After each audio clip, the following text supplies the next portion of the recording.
welcome back to Ursprung Gymnasium for the second half of this doubleheader here with your Baldwin Wallace Yellow Jacket. This time we have your men's team, and they will be hosting the Ohio Northern University Polar Bears. Your women did just defeat the Heidelberg Student Princes, and they will advance to the next round. They were the 4 seed, beat Heidelberg at the 8 seed. So be looking to take on Ohio Northern at 1 seed for the women's.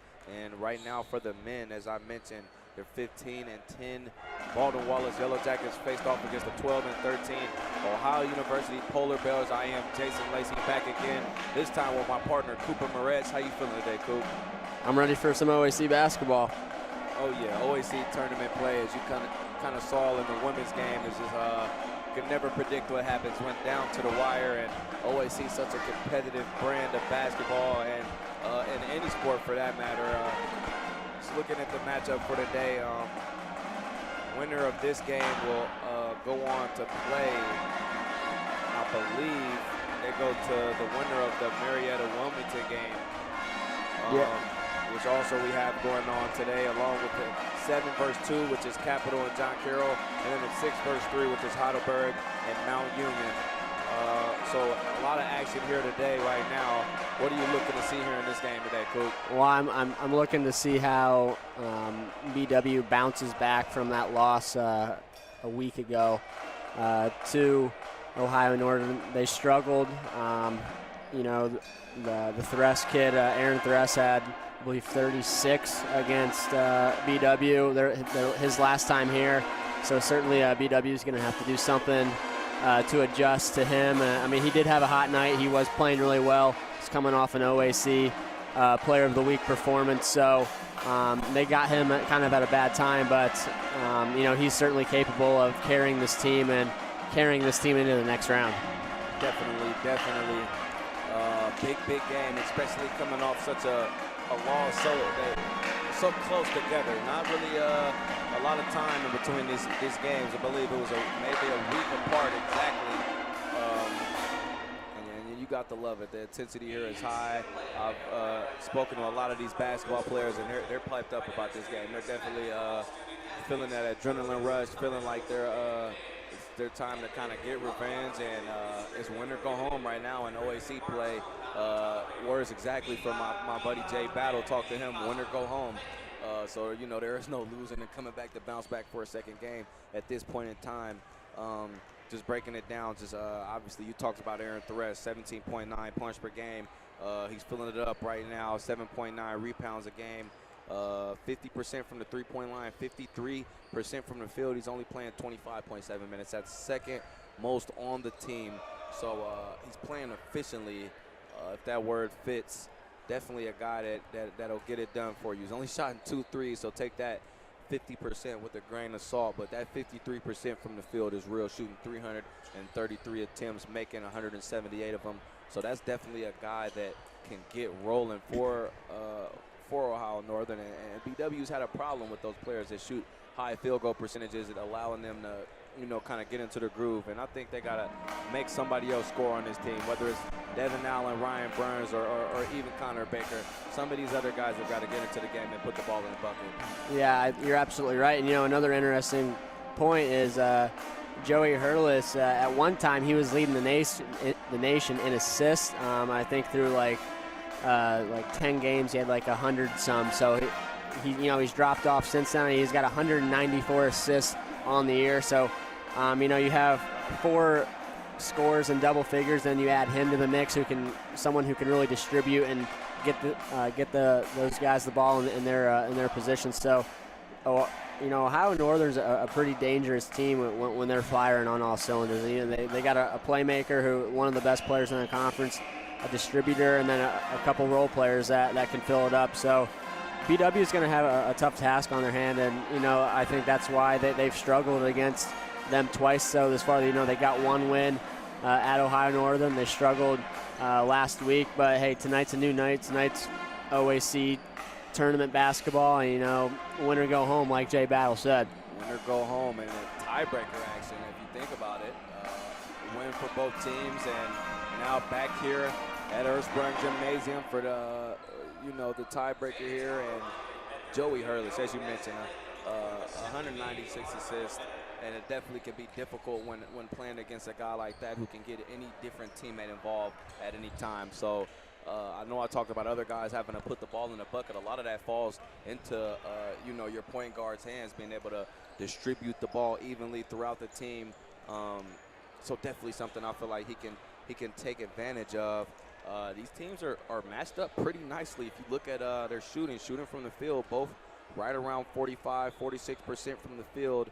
From the three-point line, BW just under 40%, Ohio Northern at just under 36%, so a little bit of a discrepancy there. And BW leading them, and when you look at free throw percentage at 73%, Ohio Northern just shooting 67% from the free throw line. But you know, a big thing that we always talk about in our games, and that's rebounds. Ohio Northern right now averaging 40 rebounds a game. BW just at 37, and the rebound margin, they're losing by one. -1 on the rebound margin per game, but we always said BW gets the rebound advantage. They usually end up getting the win, and it always comes on the offensive glass. They've got to keep players off the offensive glass. We saw that last time out against Capital. Just weren't able to keep guys off the glass, and was able to end up giving up a lot of easy buckets on the offensive boards, and not having the team have to work for a lot of their buckets. Able to play it, and it's disappointing when you're able to have a great possession on defense and then give up an easy bucket on the offensive glass. It's just something that you really don't want to have to be able to deal with, and you know, I'm hoping that that's not happening for BW. Another thing for them is going to have to be steals. You're looking at a team in Ohio Northern with 335 turnovers on the year. Definitely something I feel like BW can take advantage of. Ball pressure and get out in the break. We saw a little bit of that last weekend, a little bit from Cam Coon, a little bit from Jay Battle Everett. Get rebounds, get steals, and press that ball out. Get out into the transition and use your speed to your advantage. So I would definitely like to see BW press the ball here today. Yeah, I think you kind of hit the nail on the head there. I mean, you know, we got to rebound. We got to we have to control the turnover margin. And you know, I think both of these teams are, like you said, they're pretty evenly matched. You know, both are fairly guard oriented. Ohio Northern's got a couple big guys, but you know, for the most part, their scores are their guards.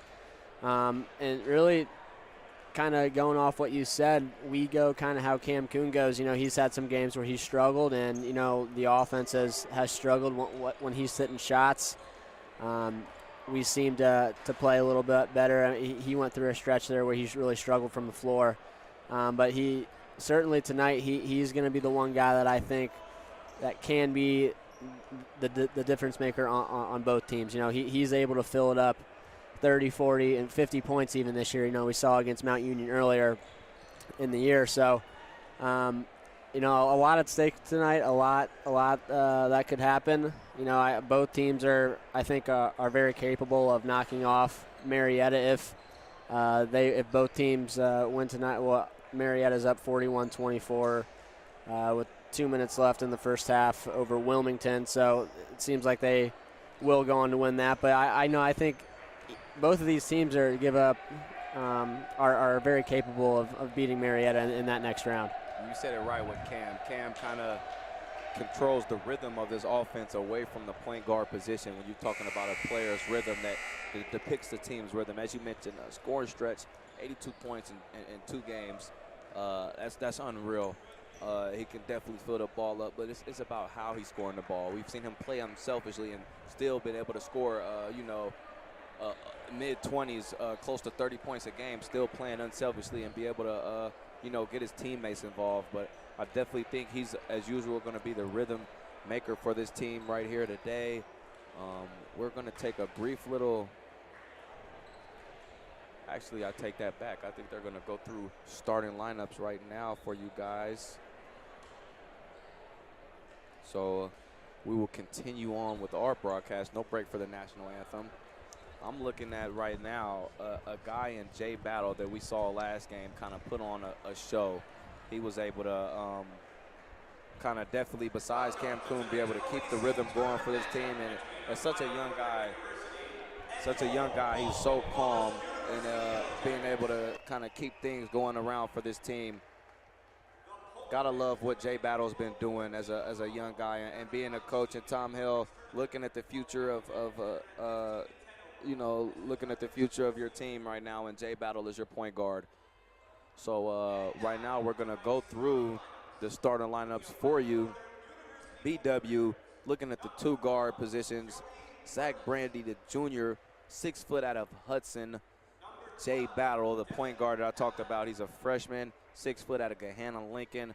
Looking at the forwards at the 3 position, you got number 30, Cam Kuhn, leading scorer on his team. He's a sophomore guard, 6'1" out of Vermillion. And the 2 big guys, Mike Kaminsky, the sophomore forward, 6'5" out of Medina. And the big man in the middle, number 33, Jake Featheroff, the 6'7" forward from Norwalk. Now looking at Ohio Northern right now at the guard position, their point guard, as we mentioned, Joey Hurlis, the junior, 6 foot out of Van Wert. At the other guard position, Devin Allen, he's a junior, 6 foot out of Lima, Ohio. And then the 3 forwards, looking at the 3, Connor Baker, number 14, is a junior forward, 6'3" out of Ada, Ohio. And then the two bigger guys that they have, I feel like they can really make a difference. Aaron Thress, he's a junior center, 6'7" out of Lancaster, along with Ryan Bruns, number 54. He's a freshman center at 6'7" out of Chickasaw, Marion local. So kind of as Cooper mentioned, just looking at that size advantage for them, having those 2 guys at 6'7" in the starting lineup. But besides that, kind of a drop-off as far as height goes. So, I think BW will be able to bang in the post, definitely play a physical brand of ball today if they're going to want to get it done here. And you got to look to the bench. Always got to look to the bench. If you're looking at the bench right now, who's a guy for BW that's going to be able to come in and get it done? Well, last game I said Brandon Gleam was going to come off the bench and have a big day, and he proved me right. Yeah. Today I'm going to go with Zach Warner. I think he catches fire late.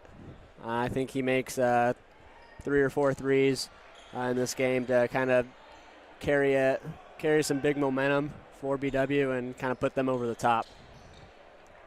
I'm gonna look to Jordan Richardson, not on the scoring aspect, but just as an aspect is looking at this bench for Ohio Northern and looking at the bench for us. He's going to be able to control the glass in that second unit and be able to not only prevent offensive rebounds for them, but get some offensive rebounds for us and maybe some second chance opportunities. And that hustle he brings to the team is something that's hard to look past. So Featheroff and Bruns in the middle right now. And Ohio Northern will control that tip. And here's Joey Hurlis, the assist man and point guard for this Polar Bears team, guarded by Jay Battle right now. Early mid-range shot that time from Thress is no good. Rebound Featheroff. Here comes Jay Battle. Denied screen from Kaminsky. Drives, mid-range shot, up and good. So early aggression from Jay Battle, kind of continuing on from what he did last game, Coop. Yeah, he seems like he always gets a bucket to start, whether it's a 3 or a jumper. He always seems to get BW off on the right foot. And there is a 3-point bucket that time from Joey Hurlis. Answered right back from that mid-range shot from Jay. But, I mean, as we spoke of a lot of times, he's just so young. And just seeing the type of mindset that he has, it's going to be interesting to see him grow in his career, just seeing how much he's already grown in this season. Here's Cam Kuhn spinning, this time dishing to Featheroff. He'll take that mid-range jumper, that time no good.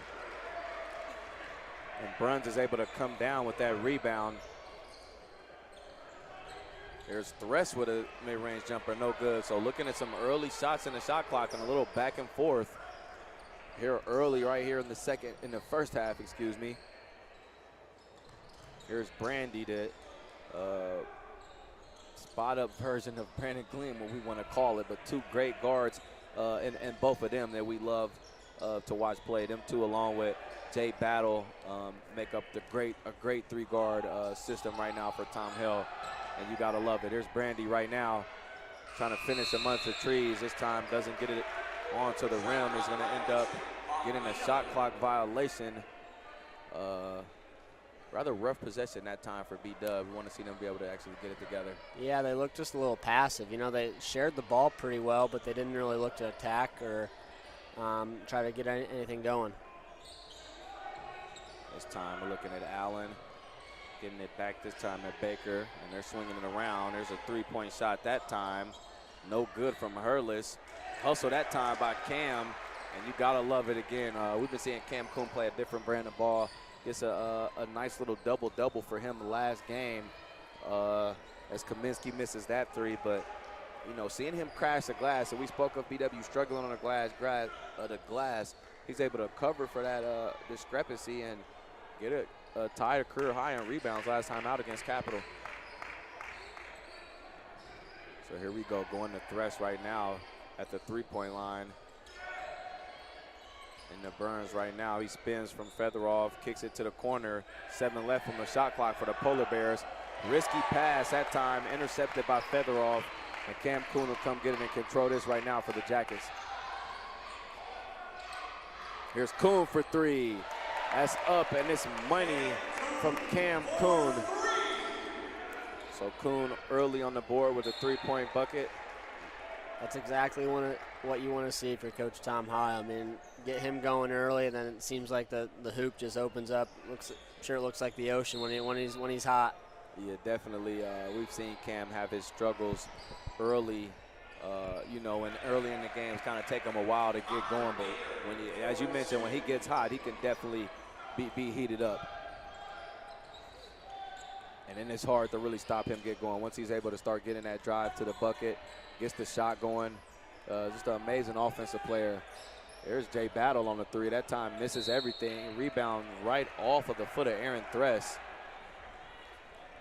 So BW will get the ball back. Jay Battle not happy with that three-point shot. Can't make them all. Looks like they might be kind of half shading Cam, a little bit of a face guard, a little bit on defense, but I mean that's what they got to do to make it tough on him. Yeah, that would be the way that you're checking Cam. If you're any type of isolation defender, as Allen knocks down that three, but isolating on Cam like that, that's how it's got to be. You want to deny him the ball as much as possible, because once he gets that ball with the advantage on you, we spoke of last game, he's able to get you out of position and then draw fouls, and then things can start going downhill for you. Brandy that time off on the three. Joey Hurlis now kicks to Ryan Burns. Great defense that time by Kaminsky. Ohio Northern pulling it back out now with Hurlis. Double screens for him. Kaminsky coming over off of that screen that time. Gets back to his man. Great hustle by Kaminsky to be able to hedge off of that screen and get back over to the ball. Yeah, BW is doing a pretty good job of rebounding so far too. Step back dribble by Battle. They're going to say his foot was on the line. So Battle for two. And he's got 4 right now. And that shot kind of puts him back in rhythm after he airballed that three. So 7-8 now, 5 off the clock here in this first half.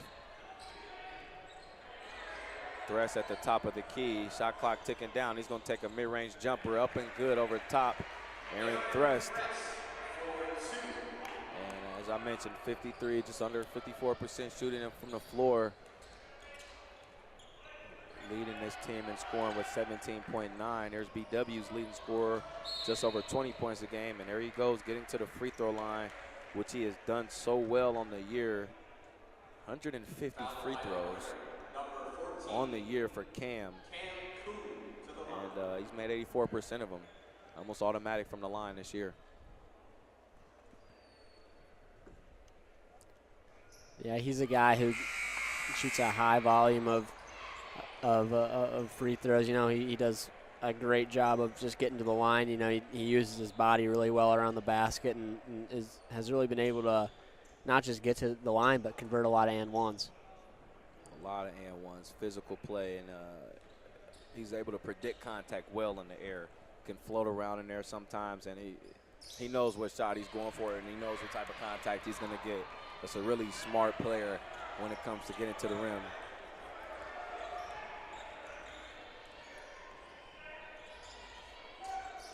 Swinging the ball right now, Ohio Northern.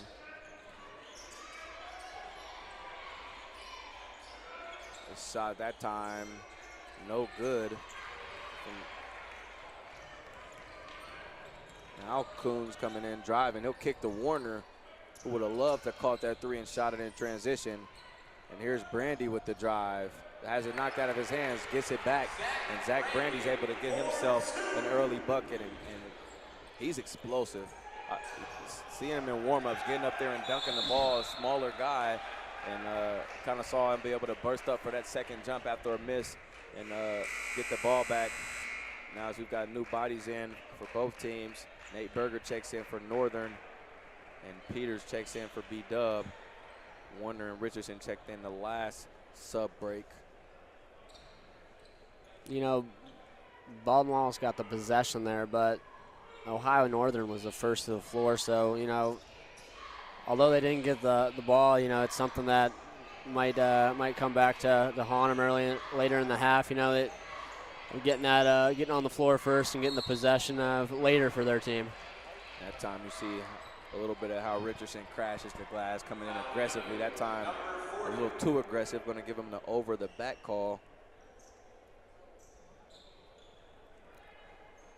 So Kuhn not able to convert on a drive.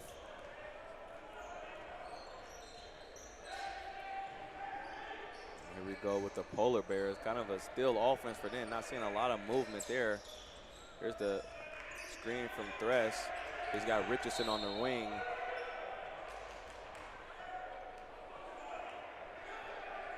And Richardson that time, they're going to get him on the block. And if anything, Richardson's definitely at a disadvantage from Thress.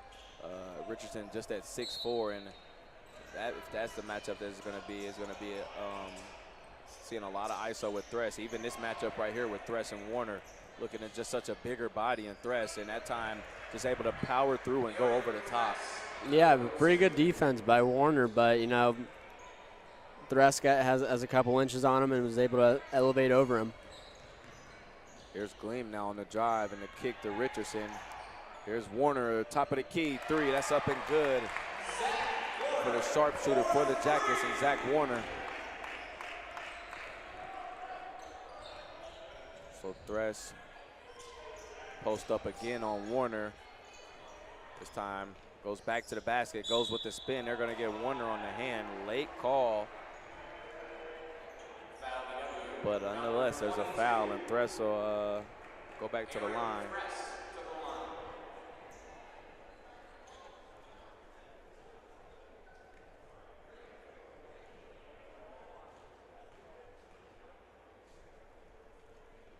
Aaron Thress rims out on his first free throw. Ryan Geisey checking in along with Joey Hurlis. Aaron Thress 74% from the free throw line on the year. Ryan Geisey, saw Geisey from Capital, wondering if that's any type of relation from those two. I'm not sure. Kind of similar builds with these guys. I don't know. So Geisey gets Gleam. Gleam, shifty move there. Pump fake that time, gets him in the air, and that goes a little bit strong for Gleam, but that's his game right there. If anything, we talk about his rhythm shooting off the dribble. Yeah, he's done a really good job of that this year coming off the bench. No, really, I mean, he was starting for most of the year, but he was injured late in December, and Jay Battle kind of took the reins, and ever since then it's kind of worked. He's played well off the bench, and Jay's done a great job handling the starting role. So, you know, it just kind of works. Both get similar minutes, so. I think it's definitely worked out great for Gleam. Matt Sparks is able to bring off the bench and kind of not having to worry about set the tone, but being able to come in and play off other people's energy, you know, which has been great for him, I think. It worked to his advantage. Yeah, and too, you know, you get Jay Battle. I mean, he was going to get the experience, but to throw him into a starting role and to get that experience has been great for him and great for the future. And it forced Jay Battle to mature. It wasn't an option for him, you know. He had to, you know, step his game up, force it to the starting role, and brought out the best player in him. Is that we've seen it, you know, it's worked to his and BW's advantages. You know, we've seen him playing his best ball of the year as a starter. There is Battle. It's the Michael Peters, another one of the young guys on this team. who we've seen get a good amount of minutes, and I could see a lot in the BW future that time as Richardson gets the offensive board. You know, this lineup is going to shoot a lot of threes. They don't really have a great inside presence. Peters, you know, he's a slasher, but the other three guards, you know, are pretty much heavy shooting threes, you know. And Peters still kind of a heavier shooter when you think about it, but he does bring that slashing aspect, aggressive drives to the cup, you know, which he's kind of perfected to this year, is able to be strong and drive with the ball. And definitely small, but like I said, looking at, you know, Warner defending the 5 right now, and you know, him and Richardson at the taller guys on the court at 6'4". 5 left on the clock for Ohio Northern. And that time, long rebound by Travis Fishnans.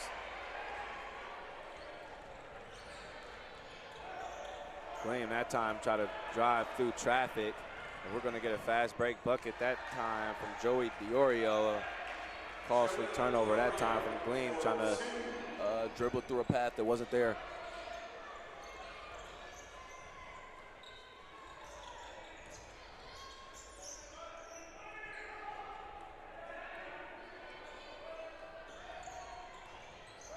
Jay Battle tries to float in the air that time, missing the mid-range pool. I think he had Warner out on the wing. I think he's got to jump stop and dish that out to Warner. He's already hit one today.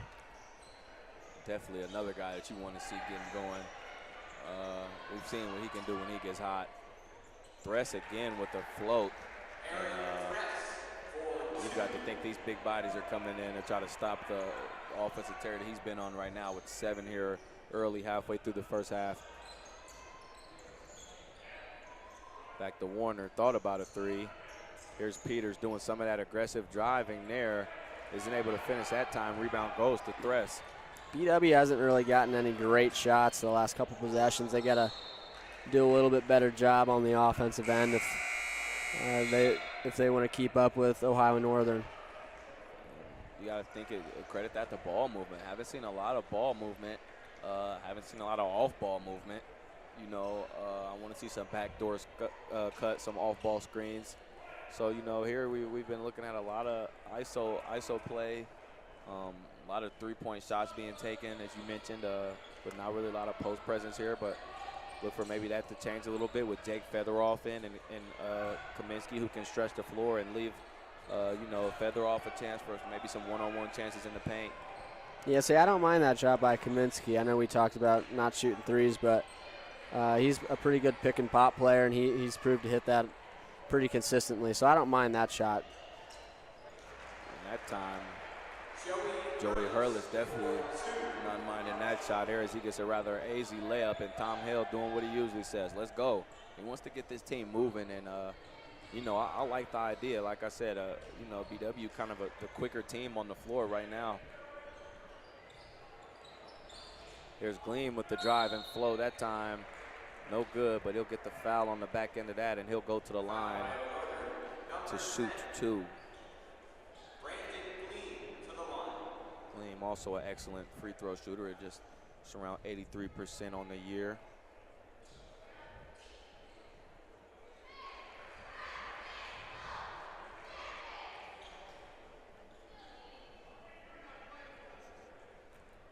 So Gleam here for the second attempt. That shot's up and good for him. Coon will check in for Gleam.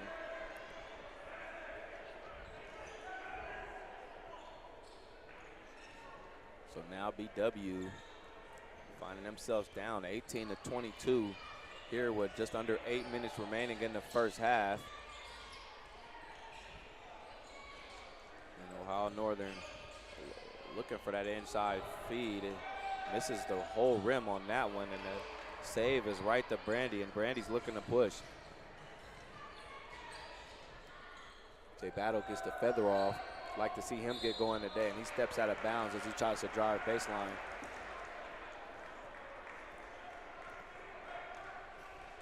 And I want to see Jake Featheroff get going here. I mean, This is a guy that we've seen being able to work the paint. He's the second leading scorer on this team at 11.8 points per game. But that's a guy we've definitely seen being able to work the paint, kind of perfected the mid-range game a little bit for himself, developed a little bit of a three-point shot. So I want to see him start using some of these tools to be able to get some buckets here, different than isolation and just three-point shots for B-Dub. Yeah, we see him and Jay Battle have they've run the pick and roll pretty well. And like you said, he likes that short corner mid-range shot. But you know, he's kind of been up and down. You know, he struggled at times. You know, he always seems to be. I mean, he's averaging what 9.8 rebounds. So you know he's going to get the rebounds. But as far as points, he's been kind of inconsistent. Yeah, we see him there that time with a slashing cut, able to finish that over top of two defenders. So I mean, we see the skill set. We see what he can do. It's just, as you mentioned, a matter of consistency and doing it on a consistent basis. This time, Bruns no good. Rebound there by Featheroff. Will be W down 7. They got to get some offense here. And this is the guy that can do it for him. That's Cam Kuhn. Playing around with the screen. Step back, step through. English on the layup, and that's a beautiful move right there by Cam.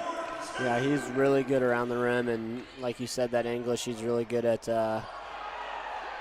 making that ball move on the glass. Definitely putting the right spin on that ball. So BW now getting some screens going now, and maybe bad spacing that time in the paint, running into each other in a turnover, and that's what I mean by offense. No offense kind of that time. Everybody kind of just all standing around in the same place. Let's get things moving right now. And, you know, be smart with it. See what we can do here. Ball screen by Featheroff.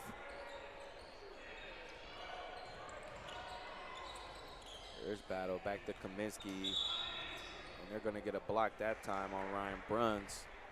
And we've seen kind of the opposite from Ohio Northern. They've been able to get the ball moving.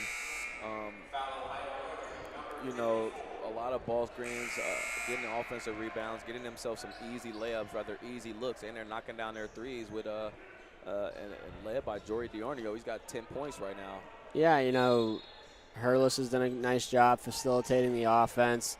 They've gotten Thress into some positions, you know, against Warner early on and Kaminsky. So, I mean, they've done a good job of getting their guys in their spots, and they've been efficient so far. Efficient, that's a great word to use for them, the way they've played. That's the word exactly that I use for Thress. You know, they're doing it soundly, and they forced a couple of shots late in the shot clock, but for the most part, I feel like their offense is working, you know, how they want it to work. I feel like they're getting the shots that they want right now. There's Diornio with a three-point shot. Maybe not the best shot there. That rebound will go to Featheroff. Ohio Northern 44% right now, 11 of 25 from the field. Another ill-advised shot, this time by Battle. And not a lot of offense. That time, hesitation move from Hurlis. They're going to get that foul, I believe, before the shot. That's going to go on the floor. Or they're going to give it to him shooting. So Hurlis is going to go to the line and shoot two. Just a 50% free throw shooter on the year. But he's got a chance right now to stretch this lead for Ohio Northern. Yeah, and you know, he's a guy who doesn't shoot it a ton, but and really doesn't shoot it that great. But still, he's so valuable to an offense. You know, he's averaging almost 8-9 assists a game.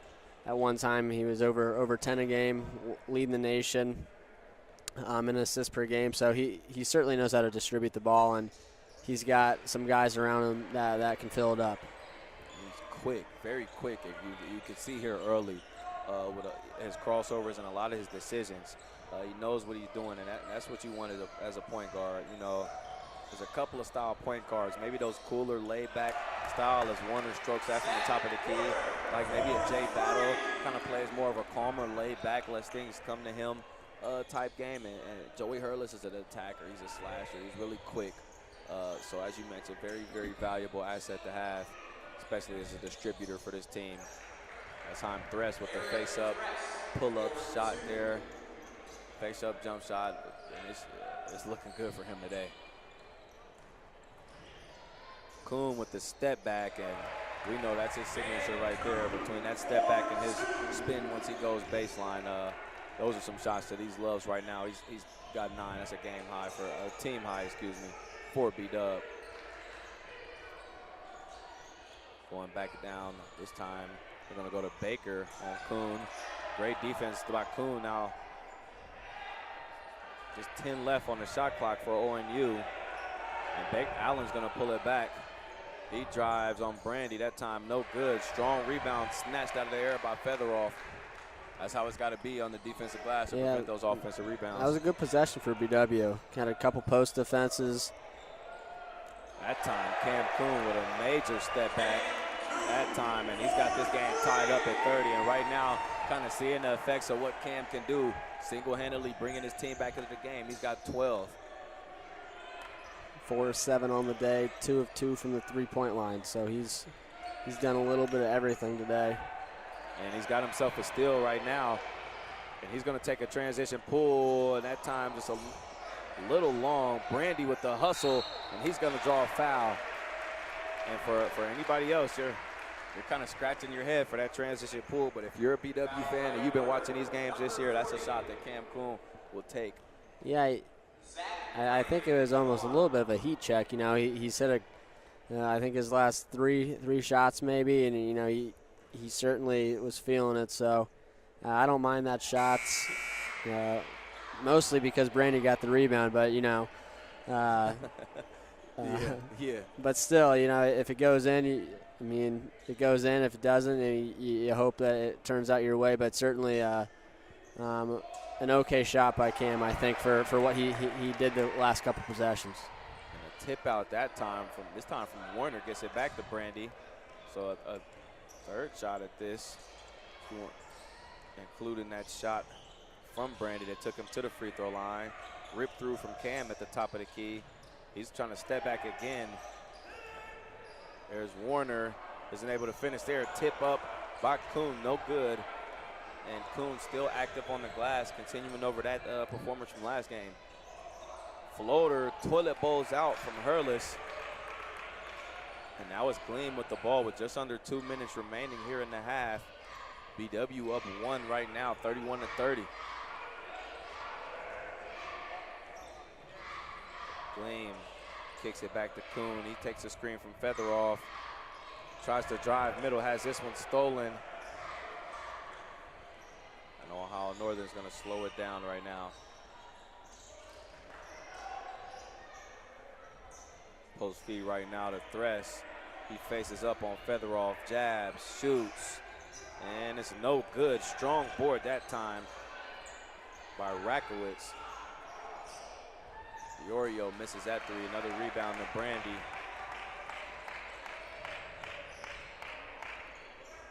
Brandy gonna slow it down, kicks it to Featheroff. There's Gleam, deep three. That's up and good for Brandon Gleam. About time for him to get going from the three-point line as well. Definitely a shot that he'll take deep behind that three-point line.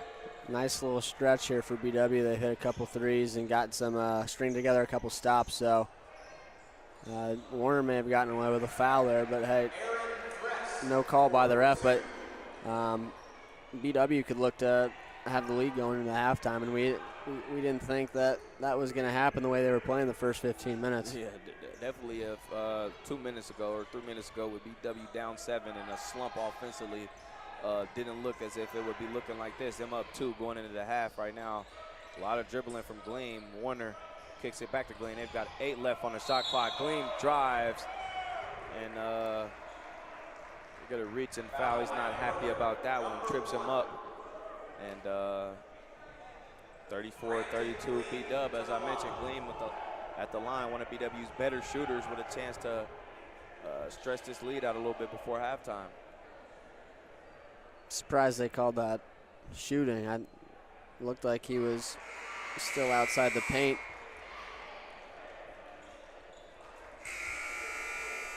Kaminsky in for the Jackets, along with Battle. Kuhn and Warner will sit. They finish the half off.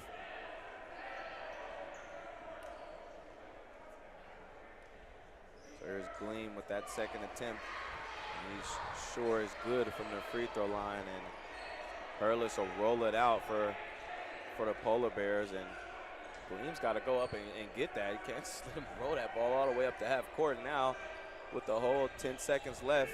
And, of course, they're going down to Thress in the post. Hurlis with a nice little pump fake there, and Thress loses possession of the ball. Here we go, end of the half. Gleam tucks it and is no good. So going into half right now, the Jackets up 4, 36-32 against the Ohio Northern Polar Bears. Shaky half for both teams, but nonetheless BW up. What have you seen from the Jackets here so far? Well, they got off to a slow start. We kind of mentioned it on offense that they just didn't have a ton of movement.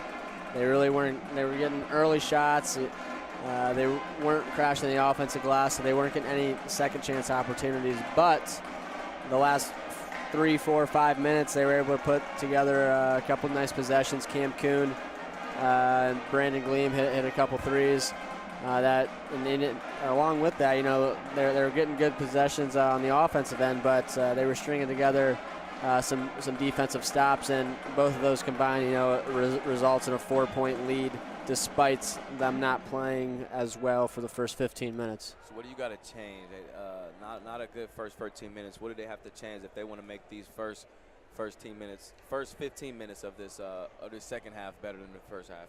Well, I think it continues on the defensive end. You know, I don't think it seems like they figured some stuff out down the stretch there. Defensively, it seemed like they were up in Thress's face a little bit more. It seemed like they were almost doubling him off of Hurlis. It doesn't seem like they're worried about him offensively. So they're kind of giving him up. And I think that'll continue in the second half. You know, Hurlis doesn't shoot that great of a percentage. He's more of a distributor, not really looking to score. So if they can kind of contain Thress, whoever's guarding Hurlis, I think that's the key in the second half. It looked like that they were kind of doing that towards the end of the half, so I think they'll stay with that. I don't see them going zone. We've seen BW go zone a couple times out of the half or to change it up, but I don't see them going zone. I think they shoot it too well. I mean, they shoot a pretty good percentage from the three-point line, so I don't see them doing that. But I think as long as they contain Thress, they're going to be in a good position. What does Ohio Northern got to do to get back into the rhythm of this game and get back to where they were midway through this first half, up 7? Well, I think it starts with Hurlis. You know, he's really the head of the snake, if you will. You know, BW's kind of cut him off. You know, when he doesn't do what he has done all year with distributing and facilitating the offense, that they lack offensively. So I think getting the ball back into Hurlis's hand, moving the ball on offense, you know, kind of getting everyone involved. I think Ohio Northern will be in a better spot. You know, they shot at a decent percentage. They made 4 threes. They went 4 of 12, but they started better. They shot 41% from the field, so not an awful half. But if either team really wants to win, one team's gonna have to shoot better. And I think whoever really shoots better in the second half and whoever gets those quality possessions on offense is going to win the game. And speaking of your guy, Joey Hurlis, 4 turnovers and no assists. So that's big for Ohio Northern. But who's been picking up the slack for him? Aaron Thress, as you mentioned, he's on his way to a double-double, 11 points, 6 rebounds on 5 of 9 shooting, along with Joey Diorio, who's came onto the scene, hit 2 of 5 from 3. 10 points on 4 of 7 from the field. For BW, Cam Kuhn, who brought them back into the game. He's got 12 points on 4 of 9 shooting, 2 of 3 from the three-point line, 2 of 2 from the foul line, and then Gleam off the bench, second in the way with 7 total points, 2 rebounds, and he's 4 of 4 from the free throw line. Shooting similar percentages, just like coming into the game. Ohio Northern at 40%, BW at 40% from the three-point line. Ohio Northern at 33, BW at 35. Only discrepancy is at the free throw line. Ohio Northern's just at 50%, BW shooting at 87%. So always looking for a pickup at BW in the second half. Always seem to be a second half team. Seem to go out into the locker room and kind of figure things out, get it together. But definitely looking for some exciting ball play here in the second half. As I mentioned, BW up right now 36-32. We're going to take a break. We'll be back with more action here in the second half.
back here for second half action here at Ursprung Gymnasium between your Baldwin Wallace Yellow Jackets and Ohio Northern Polar Bears.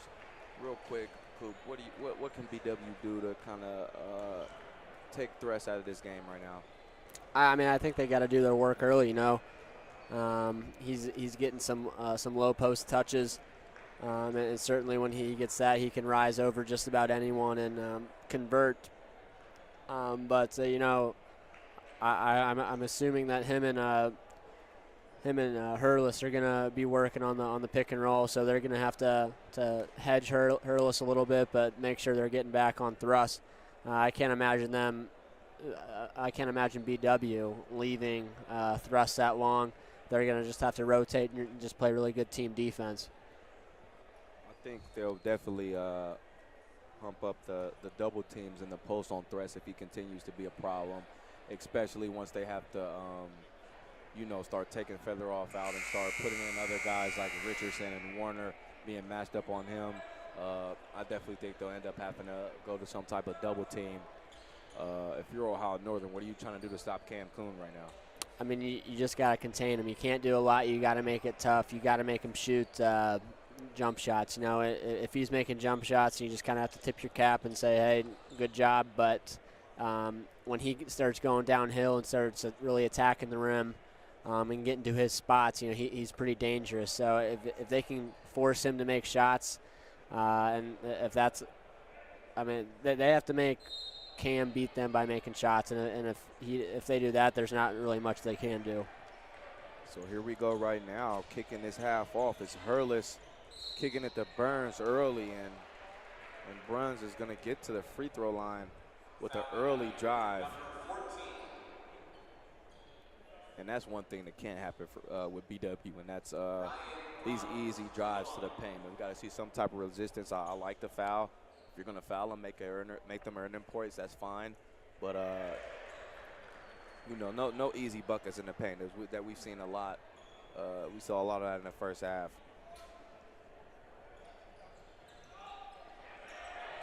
Misses that one. Rebound goes to Baker.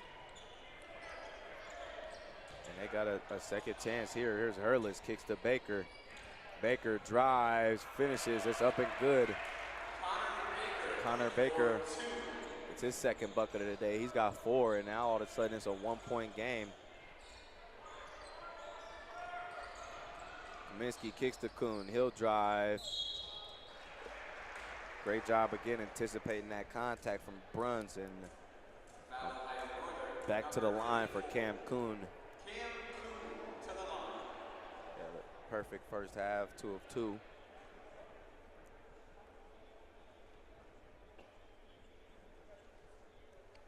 Sinks the first one. We'll wait the second one. The sophomore guard, 6'2", out of Vermillion, co-freshman player of the year last year. And he knocks down the second one, so 2 of 2, make him 4 for 4, remaining 100% on the day.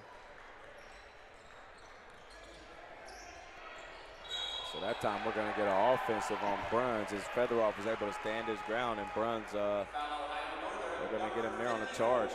Picks up 2 quick ones, right?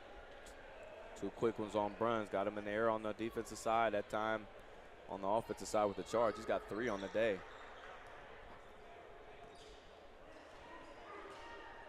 Here's Jay Battle. He's been quiet with 4 points. He's been known to attack at the beginning of the half, though. We saw him get into it last game in the second half. And that time, this is his buddy off, Jake Featheroff, and gets him a nice little mid-range jumper. He's got 4 as well. Yeah, I'd like to see them continue with that in the second half. It's pretty dangerous having Battle off the roll and Featheroff picking and popping. So Thresh has got a great touch there from that mid-range kind of, you know, free throw line, extended, short corner, all of that. He's got that in his game. Yeah, him and Featheroff are kind of similar players. You know, they both can stretch the floor. I think Thresh is a little bit more finesse. You know, Featheroff is a little more of a bulldozer, but both similar type offensive games. It took the words right out of my mouth. Thresh got the finesse. Thresh definitely more of a finesse guy. You see Featheroff, you know, kind of plowing through people, more of a scrappy game. And at time, battle to Brandy. Battle starting the half off again, similar to the last game. 2 nice dishes to start it off early. That three-point shot is water from Devin Allen. No hesitation that time, knocking that shot down. And we got some early offense from both teams. There's Battle trying to be aggressive that time. Isn't able to get that ball out. Allen had it, and it was last touched by Allen, so BW will get that ball back with 17 seconds left underneath their own bucket.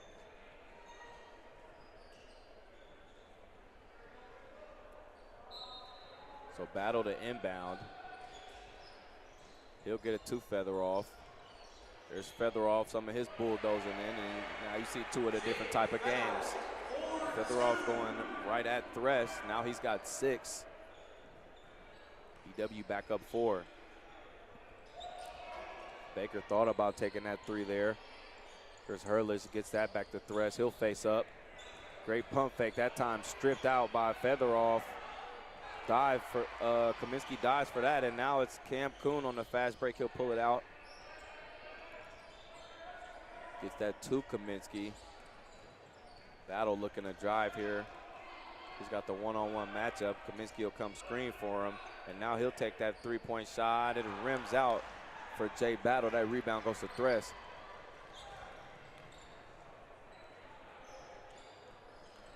Here's Hurlis with the drive, poked out. And they're gonna get Kaminsky that time on a foul. Thought that was good D that time. Yeah, I couldn't tell if it was, yeah, I think they're gonna get Battle actually. Oh, end up getting Battle on the reach in. That would make more sense. I was watching Kaminsky there. Did a great job of contesting that shot. Now Battle and Kaminsky check out, and Warner and Gleam in. Now this is an interesting lineup right now for BW, looking at, you know, Brandy as kind of the point guard. You got Gleam kind of as your shooter. Warner at the 3 is a pure shooter. And then your post presence in Featheroff. So definitely an interesting lineup right now for B-Dub offensively. Yeah, I think Warner and Featheroff give them the best really bruisers down low. Kaminsky, I don't think is a true bruiser. I think he kind of likes to stretch the floor, and I think he does a pretty good job of guarding the stretch floor position. So I think maybe with Thress and Bruns in there down low, I think that's the best lineup defensively. My only issue with that is, you know, when you go to this lineup, you're thinking usually Featheroff will be on Bruns, the bigger guy, but you know, in this case, I think they go ahead and stick Featheroff on Thress because Bruns isn't as much as a threat offensively, you know, and let Warner go ahead and go guard Bruns. Yeah, I mean, I think you could do either or, and both. I mean, both are similar type defenders. Both, I think, like to kind of bruise in there, and but yeah, I think Thress and Featheroff are more similar players. So I agree. We'll see what they go to here, and that is what they do. Warner on Bruns, Featheroff on Thress.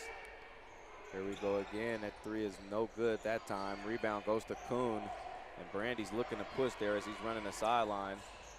Cam's gonna drive though. Risky pass cross court, and it's gonna be Hurlis seeing some of his quickness there, and it just loses his feet that time. Rebound Brandy. He's got Kuhn there on the fast break. Pumps on Bruns, pretty Euro, and is able to finish that. Cam Kuhn, so difficult to finish when you're left out on the island like that. He's got an 18. So here's Allen now. Bruns at the top of the key. Great defense that time by Cam again. Cam on a fast break. He's gonna hesitate that time, and they're gonna get a jump ball that time. Possession arrow stays to BW, but Devin Allen able to not draw a foul and not give up a bucket that time. You got to think that's good transition defense. Yeah, I didn't really have a great look at it, but it seemed like it was a pretty good call.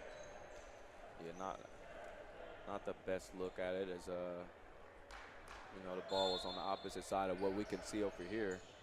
But nonetheless, they didn't give up a bucket there that time.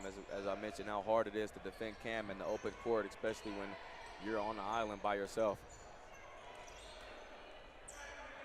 So here's Gleam now. He'll take the screen from Warner. He'll step back, gets it to Richardson. Richardson drives, kicks. Shifty dribbles by Warner and pulls up that time, misses, and that rebound goes to Richardson. We've seen him early already with, I believe that's his second offensive rebound on the day. There's this double screen set that they like to go to sometimes. We're gonna have Warner peeling off here. Yep, at the top of the key. This time he loses it. Isn't able to make that easy one. Don't think he'd expected to get it to back that quick.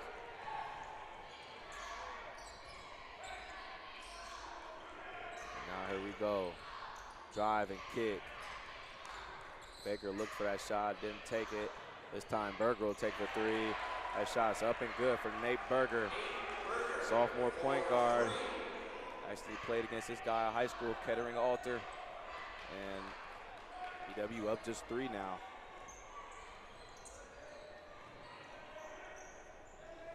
Back to Cam.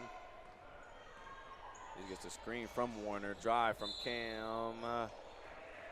And as you mentioned, such a great job there drawing, been able to draw contact and you know, get himself to the free throw line. That time I know he definitely would have wanted an and one, but when able to finish that one, he's got a chance for his 19th and 20th point. Some updates from the other quarterfinal games in the OAC. Mount Union, the 3 seed, taking on Heidelberg. Mount Union's up 98-94 with 36 seconds left in the second. Marietta's up 14 over the 8 seed Wilmington, 87-73 with 3 minutes left in the second. John Carroll, the 2 seed, took care of business against Capital, 83-71. And then the 4-5 matchup here, we got BW 50, Ohio Northern 45. So far it looks like the top seeds are taking care of business. Still have that Mount Union Heidelberg game to finish up, but Mount Union is ahead right now. There's Berger again with a 3, right in the face of battle. But you mentioned, you know, the top seeds taking it all right here with the men's. Opposite with the women's. 3 lower seeds already with the, you know, with the dub. Besides BW able to get the dub today, but you know, Heidelberg was a lower seed getting into that game, able to win. So men looking to get that dub too as well. BW, as we mentioned, women is able to get a 4-point victory over Heidelberg. So right now looking at Jay Battle right now is able to draw that foul on the free throw. Second attempt, freshman guard out of Gahanna Lincoln.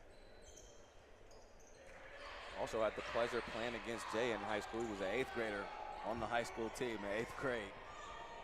Was his, you know, he started for that team. Young Tyke. Young Tyke, he played well.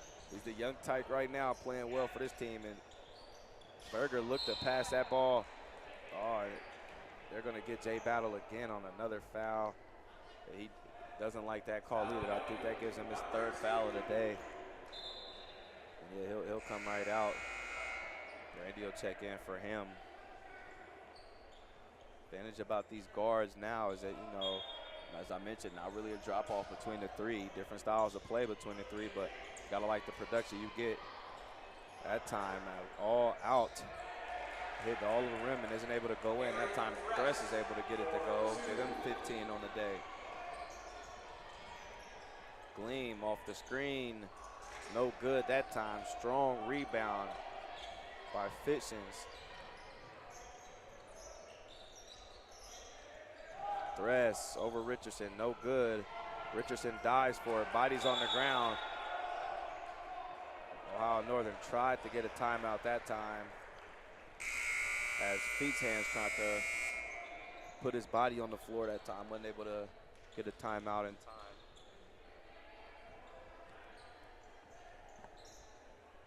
So it'll be Berger to inbound underneath his own basket. they'll switch it up now. Diorio will inbound. It's down 2 right now, Ohio Northern. Diorio thought about the 3 there. Trying to get it to Thress on Richardson. They've loved that matchup all day.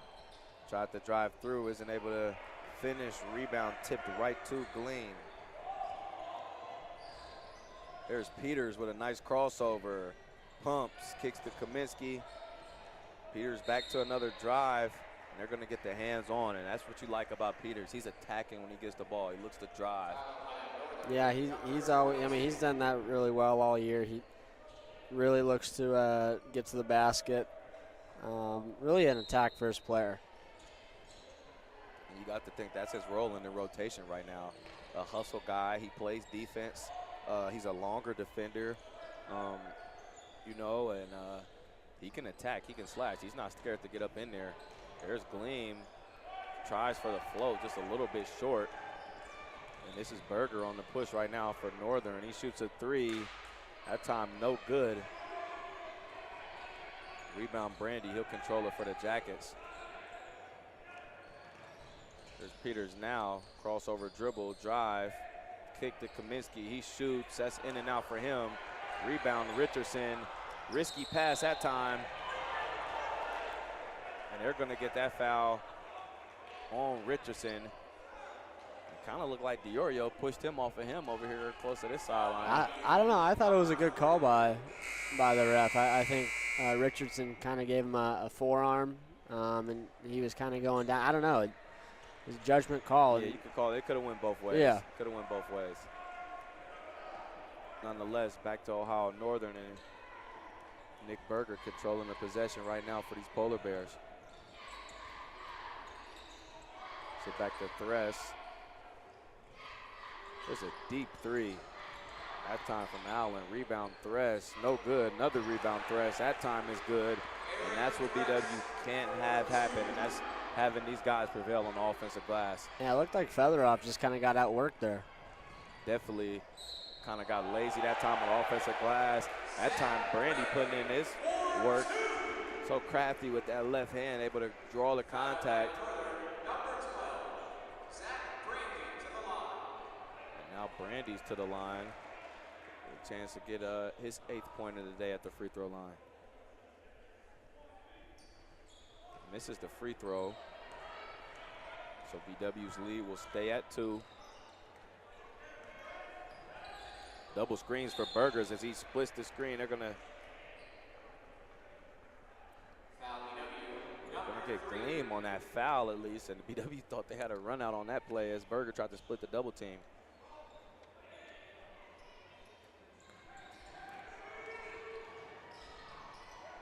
Sit back to Berger. He's getting passed with that time by Gleam. Drive that time. Kaminsky all in the face, and there's Diorio for 3. No good. Featheroff not getting outworked that time. Soares for that rebound. And now it's Gleam controlling the ball for the Jackets. Back to Peters. Peters looking to drive. Risky pass that time. Berger thought he had it.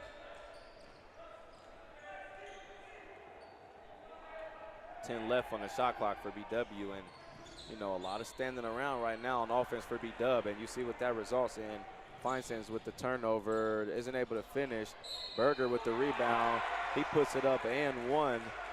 So he ties the game up with a chance to go up 1, and the result, a very lackadaisical offense and not a lot of movement for the Jackets at all. Yeah, it wasn't a good possession for BW. A little lazy. It didn't really look like they had any idea what they were doing or wanted to do.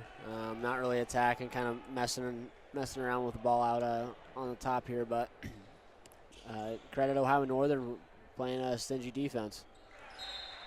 So Berger knocks down the end of that and 1, and Heidelberg will take Ohio Northern, will take a timeout. Up 1 right now.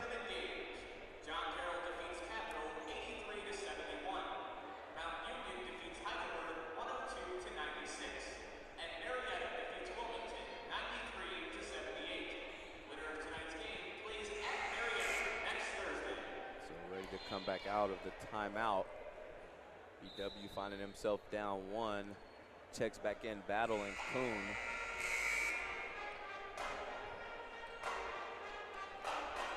Just looking at some stats right now into the second half. Still kind of similar. Ohio Northern and BW right at 38% from the field. BW hasn't made a 3 yet. Heidelberg 3 of 7, 42%, and I think that's where they're on top right now, is at the 3-point line. I'd like to see Cam get going here a little bit, kind of pick up where he left off in the first half. Looking at another turnover that time. Turnover for Jay Battle, his second turnover. Cam's got 3 turnovers on the day. He's got 20 points and 4 rebounds, 1 assist, 2 steals. So Cam definitely needs to get going here. BW's main outlet of offense. See that time inside, and that hook shot's good from Bruns.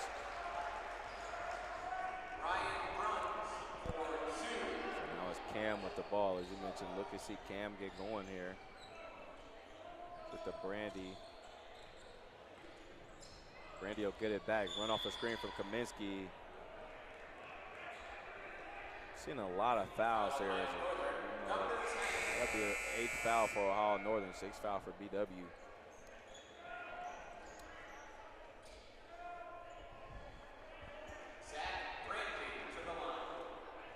Interesting note for Ohio and Northern, they don't have 1 senior on their team.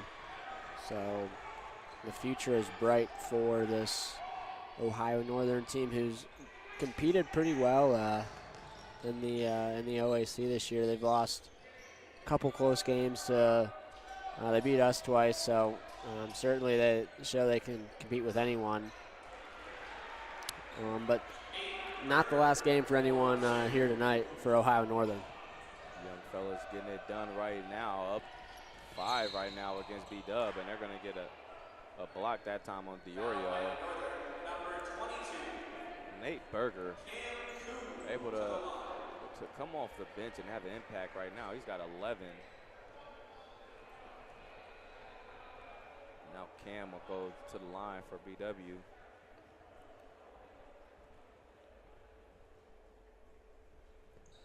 Sinks the first of the 1-and-1, which now to cut this lead back down to 3 for his 22nd point as well.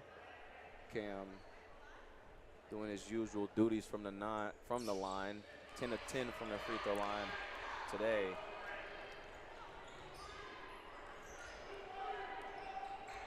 So it's Berger against Battle right now. There's Geisy. Sit back to Berger. Thought about a 3, drives, and is able to finish. And he's definitely getting the best of the guards that's been having him right now. He's got 13 off the bench. Yeah, it's a pretty good day for him. A really good move. Kind of taking or giving what the defense is giving him. Cam, it's a 4-point play on the way, possibly. Possible 4-point play on the way. Got his defender going with that crossover dribble. He does so nicely. Able to create some space and get a defender out of position as usual. And now with a chance to get a 4-point play and bring his team back in 1. Once again, Cam kind of, reeling it back in for the Jackets. And just like that, they're down just 1. Cam's got 26. We said he needed to have a big game to keep BW close.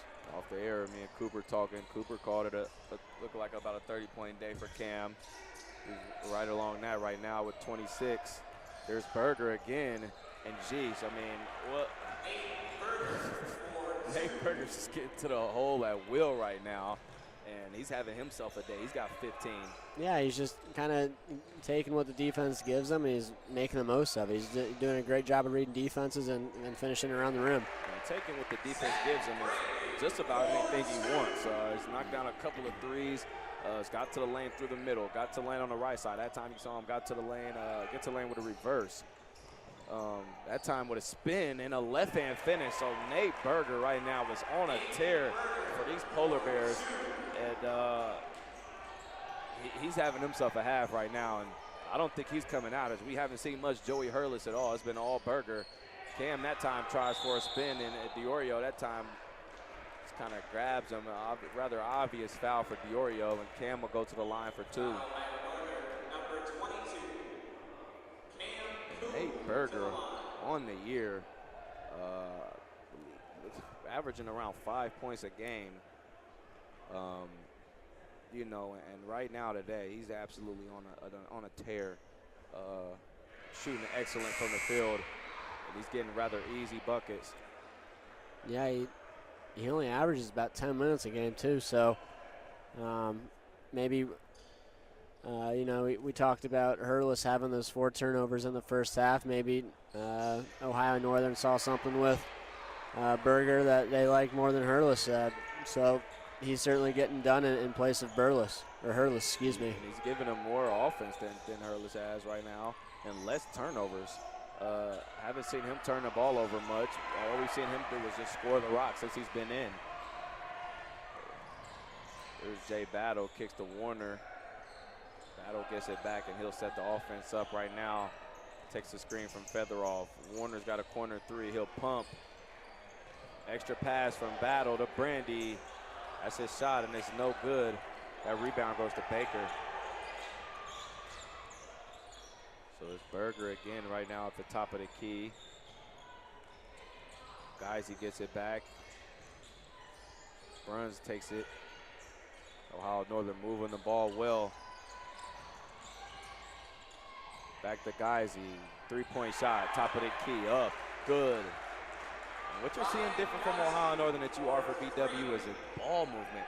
You're seeing these ball movement, and they're catching these BW defenders, you know, all over the place. As Cam's able to answer with a 3-point shot of his own, and Cam's got 31 right now, and that signature step back from his is just proven to be almost perfect for him. Yeah, I mean, he's just such a complete player. You know, he does so much so well, and he really is a defense's nightmare when it comes to the guard position. He can step back and shoot. He can get into the lane, spin move, distributes. But hey, Ohio Northern's guards have hung tough. They've played really well. You know, you look at Nate Berger.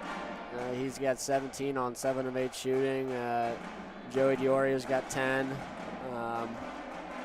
So, you know, a couple of these Ohio Northern guards have kind of gone toe-to-toe with Cam Kuhn. Cam Kuhn really what I like to call a heartbreaker on offense right now. Just every time it seems like Ohio Northern's getting some momentum, it seems like, you know, they're going to be able to kind of stretch the lead out. Cam comes up, 4-point play. Cam comes back, pull back 3. Cam comes back, gets fouled, goes to the free throw line, makes 2.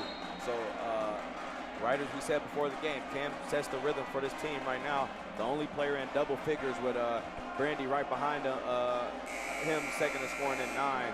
And then Gleam with 7, 6 from Featheroff and 6 from Warner. So, you know, Cam kind of taking on the bulk of their scoring with almost half of his team's points. Yeah, I mean, he's had to. Not a ton of offensive movement on BW's end. It's been a lot of one-on-one, kind of let Cam go to work, but some days that's their best option. And he knows when to do it. You know, he knows when he needs to step up. He knows when his team needs a bucket, and so far that's been, you know, almost his whole second half as they've had, I like to call Swiss cheese defense. That time, a little Swiss shot from Zach Warner in the corner. His specialty shot over there, he's got 9. It's a guy I talked about before the game who I thought would have a couple threes. He's got 3 threes on the day, so. Cooper, the fortune teller. There you have it. I'll stick to my day job. Yeah. That time, Bruns on the drive going to get fouled by Featheroff. And as I mentioned, we've got some fouls going on here. BW's 7th foul. Ohio Northern's got 10 fouls in the half. So 17 fouls already. And we're just a little bit over 5 minutes remaining here in this game. Tied up 70-70, now 71-70. Ohio Northern pulling it forward a little bit on the game, shooting 66% from the free throw line. BW, 23 free throws in the game, 87% from the line. So that's what's keeping them in this game right now, their free throws. There's Warner. Kuhn's going to come around. And there's another foul for Ohio Northern. And more free throws for Cam Kuhn. 14 and 15 for him from the free throw line. He's 13 to 13. Perfect day for Cam. While we have a minute, catch you up on some scores. Mount Union held on against Heidelberg, 102-96.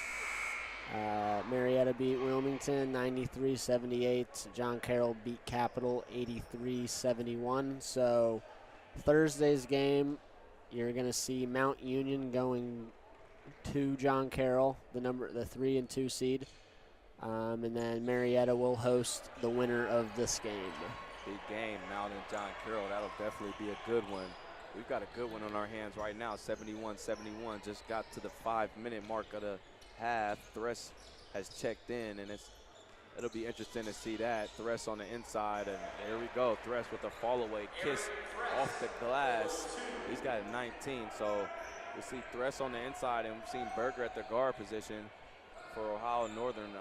Both kind of getting it done for them and keeping them in this game right now. Here's Cam with a back-to-the-basket game. He'll dribble this back out, and it's him on Baker at the wing, one-on-one. There's Warner in the corner. Pump fake steps. That time no good. Rebound Thress.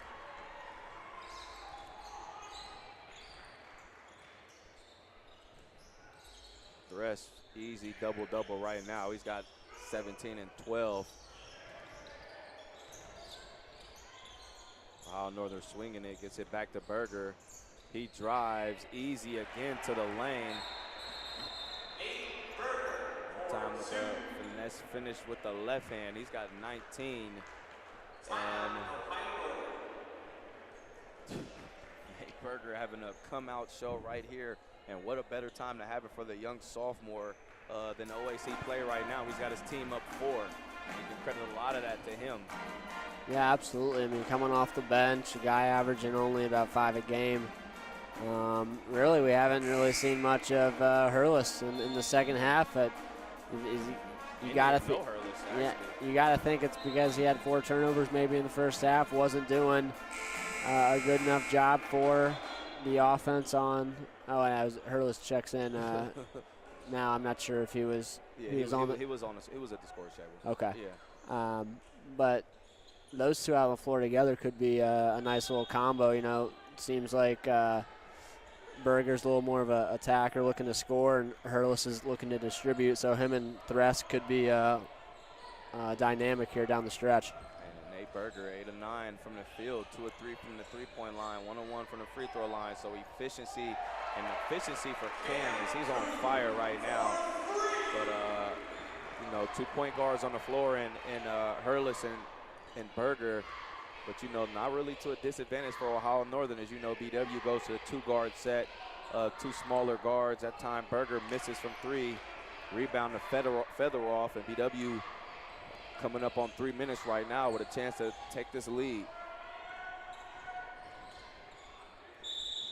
It'll be Cam that time trying to split the double, and they're going to call him for the travel. Featheroff has 12 boards on the night. Thress has 12 too, I believe. So battle down low with the bounds. And Thress has been quiet, relatively quiet in the second half. I wouldn't say quiet, but he's been relatively quiet. Featheroff doing a good job on him right now, as we haven't seen any subs for Featheroff. That time, hand in the face, forces the air ball. And here's Cam pushing it on the fast break. Battle at the top of the key. And Cam's gonna clear it out for the one-on-one. That time, hesitation move, gets the 3-point shot. It's a little short. You mind that shot by Cam? I mean, he just hit one. You know, he's made 5 of 6 on the night, so I don't mind it as much. But, you know, when you don't make it, you don't get back, and you give up a fairly easy layup. But that's what I do mind, and it's just too easy at this point of the game. I don't mind a shot by Cam, but I mean with this type of time on the clock, and you know with the way that the rest of your team's been playing, maybe get yourself a better shot. You know what I mean? I know for a lot of people that's a tough shot, easy shot for Cam, but you know, nonetheless, it results in an easier shot for Thresh in the paint, and then a made free throw, and now a 4-point game. Here's Gleam, deep from 3, up and good, right in the face of Connor Baker. So Brandon Gleam now in double digits with 10, and another huge 3 for BW. And as I mentioned, they just won't go away right now. Yeah, that's the biggest shot of the game so far. I mean, they with 2.5 minutes left, they needed that. They needed a bucket bad, and they got a 3. Definitely a huge bucket, and a far 3 with a hand in the face. Great defense now from Jay Battle. And there's the shot by Baker. Turn around in the face of Cam is up and good. The lead back up to 3. Now Jay Battle attacking. He's got Cam cutting through the lane. He isn't able to make the floater. Somehow gets the rebound back. Isn't able to finish the second chance bucket. And now just under 2 minutes remaining. BW down 3 to these Polar Bears. And they're going to look to use some clock right now. They got to get a stop. Here's Hurlis. Back to Baker, now to Thresh. Cut from Baker. He tries to fall away over Kuhn. It's no good. Rebound Warner. Great job to stay on the feet by Cam Kuhn. Yeah, good defense. pretty good D. There's Battle now. Fancy crossover. Dribbles, he's got that reverse layup, and a little Steve Nash right there from Jay Battle working that bucket, and Jay Battle's got himself 8 points. So BW will take a timeout. Down just 1 here with a 1:11 remaining. What are you thinking if you're Tom Howell in the Jackets? Got to get another stop. I mean, you force a bad shot on the defensive end, you know, fall away, turn around on the defensive end. So you just got to get another stop. You got to just find a way to get it done, and then you got to think you got to put it back in Cam's hands. You know, it sounds easy, but with the way this game has gone, you never know what's going to happen or who's going to step up at the end here. And I'm surprised Northern hasn't went to the double yet on Cam, as he's just simply on fire. 14 of 15 from the free throw line, 8 of 9 from the field, 5 of 7 from the three-point line, 35 points, 7 boards, 2 steals. Only thing that sticks out to me is those 4 turnovers. So all around great game for Cam. And then looking at the game right now for Aaron Thresh, he's got 22 and 13. Having a great game. And then again, Nate Berger, 8 of 10 from the field, 2 of 4 from the three-point line for 19 points. So all big games for all of them. And then big 3 from Brandon Gleam, who we've seen definitely hit some big shots when they've needed them. You know, both of the 3s he hit were definitely 2 timely buckets in this game. Yeah, I mean, the guards, I mean, when Warner's hit a couple 3s, so timely baskets by BW. Here we come with Ohio Northern. It's Hurlis right now with the ball. They're going to stick with Hurlis and Berger at the guard. No Devin Allen. They're going to go Connor Baker, Aaron Thresh, and Travis Feetshens.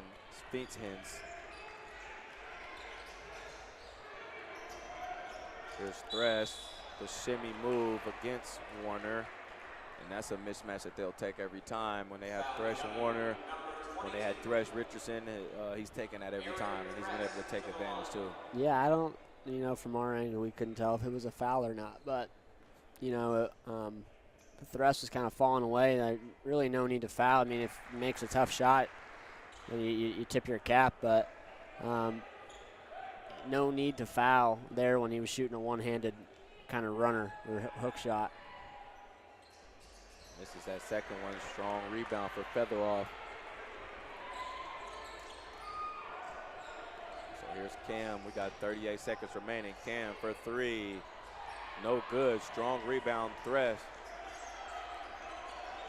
And 2 seconds separating the shot and game clock. And Ohio Northern takes a timeout as they were threatening that violation back there on the other side of the timeline. So quick three from Cam Kuhn there. He's down 2. So Northern will have the ball now with 2 seconds separating the shot and game clock. 28 on the game, 26 on the shot.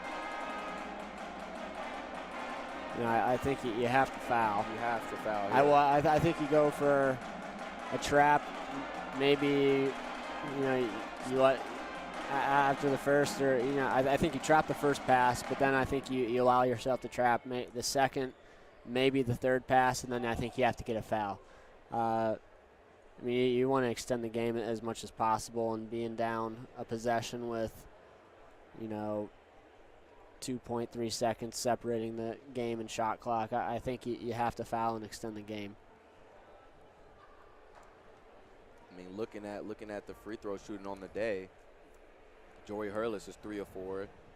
Thresh 1 of 2. Bruns 1 of 2. Berger is 1 of 1. You know, they've only shot 9 free throws on the day. Anything could happen right now. Yeah, you know, Thresh just missed one, but he's shooting about 75% from the free throw line. You know, Hurlis is about 51% for the year, so I think it.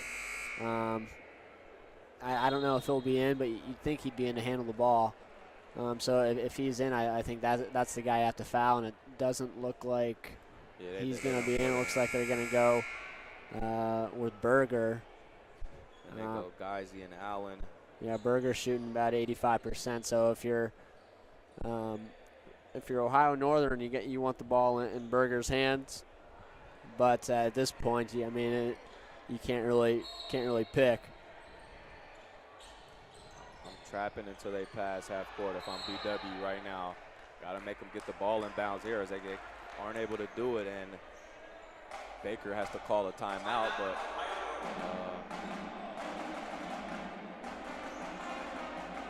definitely a chance for something to happen here for BW. Now, after the free throws, is there any reason to try for a desperation three?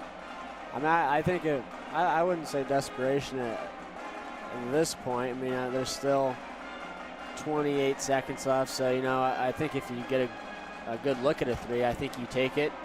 But I think you have to try to get to the basket. And I think the ball's going to be in Cam's hands, and I think he's – well, I mean, you don't know. You thought you might try to get to the basket last time he took the three, so I think he's got to get going towards the baskets, maybe trying to get a foul. An and one, so yeah, definitely. But I think, you know, he'll probably read the defense and kind of take what the defense gives him. If they're kind of playing back on their heels, he'll probably take the three, or if they're up on him, you know, he's going to want to attack the basket. So I think he's going to take what they give him, and he'll make his best judgment. You know, I think Coach Tom Heil and the whole BW team trust him with the ball right now, so. He has some options. Yeah, definitely. And coming back on the offense, I believe Warner will be back into the game. So if they do double, get yourself around some three-point shooters. There you go. There's that trap that time. And really nothing they can do.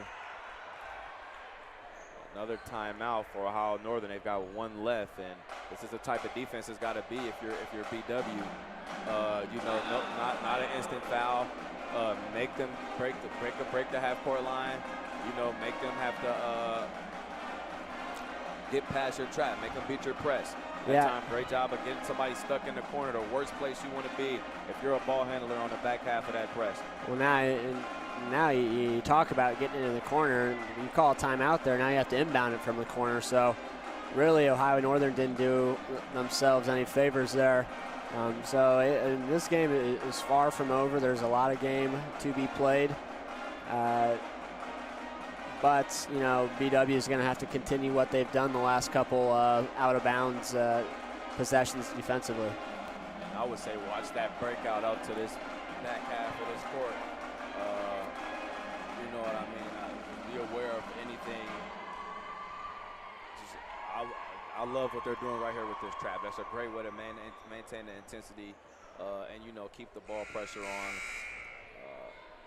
Nothing can go easy right now for Ohio Northern. If they're going to get fouled and have to make these free throws, they're going to have to be able to break your press. And as you mentioned, you know, corner inbound for them right now. So not making anything much easier for them. And taller defender with Jake Featheroff on the ball. That's a tough job for Baker right now. And there's that leak out that we talked about. And I think you're at the foul now. So they're able to get that leak out pass. And now we've got Baker going to the line. He only shoots about 69%. So first free throws of the day, too. Yeah, so in this situation, you know, I think the percentages kind of go out the window. You know, a 2-point game with 20 seconds left, anything can happen. Right. You could be 100% free throw. Are you clutch, though? There's one. And here's Arliss. He'll check back in. And the timeout, BW. They've got 3 timeouts left here with 20 seconds left. They're down 3, waiting the back end of this free throw. So rough goings for Ohio Northern in terms of trying to get that ball back in. And with my prediction, Zach Warner will check back into the game on offense. But as you mentioned, BW definitely still a lot in this game right now. You know, you've got to think Tom Howell's drawing up something nice right here in that huddle. Then even makes this free throw, makes it a 4-point game. Give you a chance, opportunity to read the defense, as you said. Easy, if you can get an easy 3, a good look at a 3, go ahead and take that. But if you can get an easier 2, and with Cam driving, every layup is a possible and 1. Also a great look. And then you got to look at the driving kick. You know the type of attention that Cam draws when he drives. You can assume we'll have the ball in his hands at the end of this game. And with guys that can shoot the 3 around him, I'm assuming it'll be Brandy, Kaminsky, Warner, Featheroff, and Battle. You know, anything could happen right now. Yeah, you know, I mean, another thing with Cam, they might draw up a dribble drive or a driving kick, but, you know, sometimes he doesn't necessarily give it up. You know, there's been times where he's forced shots. So hopefully he can make the smart move. But nonetheless, they've got to get something up fairly quick. It doesn't look like Ohio Northern's going to press a little bit, but. So here we go with Jay Battle.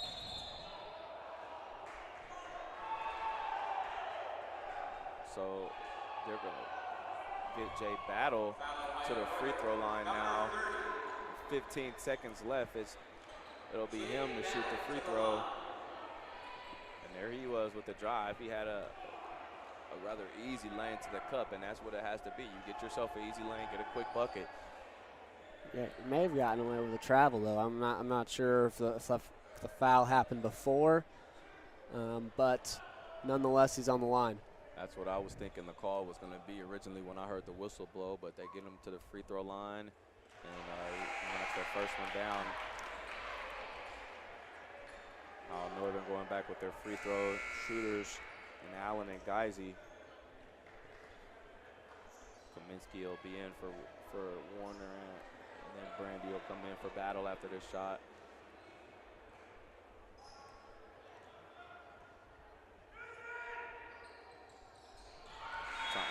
Tom Howell will take his timeout right now with his team down 2, 81-83, 15.2 remaining.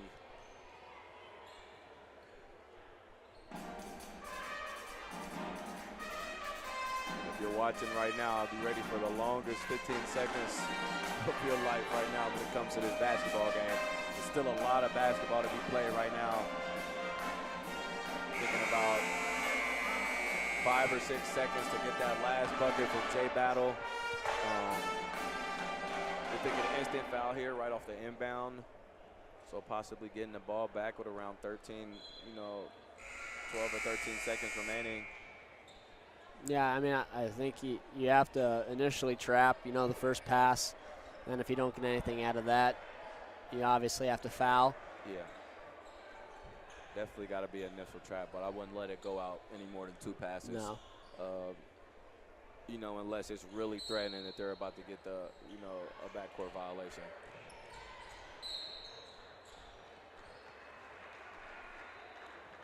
So an instant foul that time. 1 second runs off the shot clock, so Connor Baker. He'll go to the free throw line. We saw him knock down 2 last time.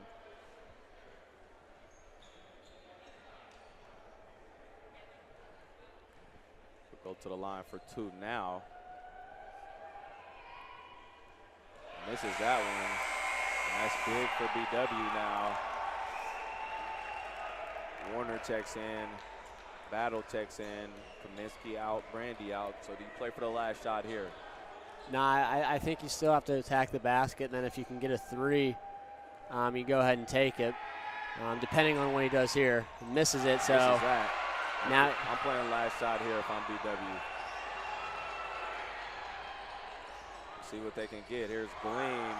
Almost loses it. Warner has a chance for the game winner, and he hits it. Zach Warner for 3. And if anybody needs to hit a 3, if anybody wanted to take a 3, it's got to be Zach Warner. What a crazy shot in traffic with a hand in his face. And that's your guy, Coop. You called it before the game. I said he would hit a big shot late, and Wiley's making me look good. So Zach Warner there with a clutch shot, hand in his face. BW up 84-83 right now with 2.1 remaining. Good for him. He's a senior. Him, Cody Shell, and Ryan Walsh are the 3 seniors, and this will probably be their last home game now that Marietta has won. So good for him to hit a shot here to put them up 84-83 with 2.1 seconds left. Ohio Northern has to go the length of the floor, no timeouts. So it looks like the game winner, but it looks like Coach Tom Heil is going to take a look at what Ohio Northern was drawing up. But, good for Zach. Couldn't happen to a better kid. Crazy shot there. One of those shots that, kind of right when he shot it, it was just initially, what is he thinking? And it looked good right when it left his hands, though. And coming from a shooter like that, you've got to have confidence that, that's a shot that he's got confidence in that he can make. Driving kick there, you saw it. Jay Battle driving kick. Surprisingly, Cam doesn't touch the ball. Get it to, your natural 3-point shooter in Zach Warner. Yeah. That's a great offensive possession. That's interesting. Cam doesn't really touch the ball. They kind of go away from Cam, kind of use him as a decoy, which is and sometimes just as good. And this situation, it was great. So, Zach made a big play, hit a big shot. And right now, BW is up 1. But we've seen crazier things. And Cam, and one of the bigger decoys you can have, and that was one of the options I was thinking, maybe use Cam and draw some defenders towards him and be able to get an open bucket for somebody else. Not an open bucket, but a bucket. And BW will definitely take it here right now. There's 2.1 remaining, and they're up 1 against the Polar Bears. Here's the inbound. Inbounds it out of bounds from the inbound. Intended for Hurlis, and it's out of bounds. And I don't think it bounced inbounds at all. The ref will discuss if any time should come off the clock. I believe it'll stay with 2.1 on, and BW will be able to inbound, I believe, underneath their own basket.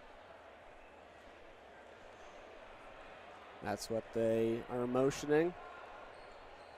So BW to inbound underneath their own basket right now.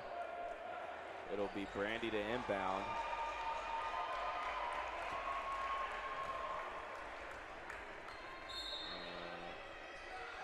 have to anticipate Cam getting the ball here, going to the free throw line, being able to happen to knock these down.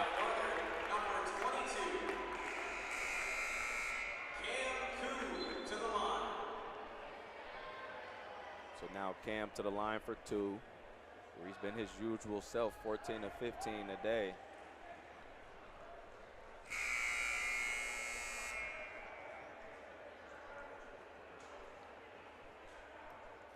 What a crazy ending to this game. As we continue to say, anything can happen at the end of these games, especially when you start to play the free throw game. And see one of the results of that right there. Again, Zach Warner with a big three-point bucket there towards the end.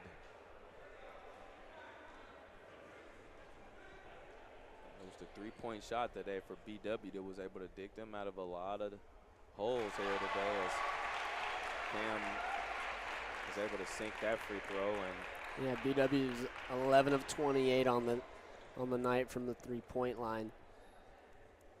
And Ohio Northern calling a timeout, their last timeout now, and 1.4 left. You've got to think this will be the last possession of the game. They're down 3 right now. And yeah, I mean, they have plenty of time to get a shot off, you know, even maybe a dribble or two. But you got to think that's, I mean, maybe they go full court and get something going, you know, maybe a tip back for a three-pointer with one of their big men, or if not, you know, that it might be a running half quarter. So something obviously going towards the rim. You have a couple options as to what you want to do. I mean, it looked like they were going to Hurless last time, kind of catching it around the half-court line, and so I wouldn't be surprised if they went back to that or something like that. But they could maybe throw Brunn in there or Thress and, you know, try to tip it back to a guard for a 3 after a long kind of football pass. We saw crazier in the women's game. Sydney Clark hit a 3 from the opposite free throw line to end the half. So we've seen crazier happen right now. 1.4 remaining, BW up 3. And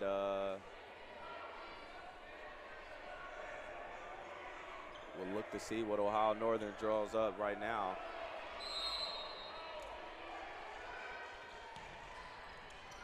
So here we go. Ohio Northern lobs it. There's Thress for 3, no good. And BW comes out with the win in this one right now. Zach Warner with the 3 that ended up being the winner in this one. Baldwin Wallace takes the win 86-83. Looking at this win right now, what you see from BW that really pushed them forward in here to be able to grab this dub? Well, you know, I think you got to look to Cam Kuhn. You know, he really stepped up in the second half. He got to the line 17 times throughout the game. He went 16 of 17 at the line. He made 5 of 8 from 3 for a total of 37 points. You know, something that's is kind of special about him is he can do so much in so many different ways, and he stepped up big tonight for his team. And then obviously, you know, Zach Warner with a huge shot. He went 4 of 6 from 3 for 12 points, and the dagger at the end with 2.1 seconds left to put him up 84-83. But, you know, really just an overall good team win for the Yellow Jackets. We had a lot of guys doing some good things. You know, had 4 guys in double figures. Gleam and Battle had 10 apiece. So just an overall good team win with a super shot at the end from Zach Warner. And 13 boards from Jake Featheroff to contribute to that. Battle had 4 assists, 2 steals for Cam, 2 steals for Jake. So all overall game for B-Dub. And on the Polar Bear side, Nate Berger, 19 points on 8 of 10 shooting, along with Aaron Thress, 23 points, 14 boards, big double-double for him. So big wins today for both the men and the women's in this doubleheader today. Jason Lacey, joined by my partner, Cooper Moretz. It's been a pleasure calling this game with you guys, and I hope you guys have safe travels and a good night.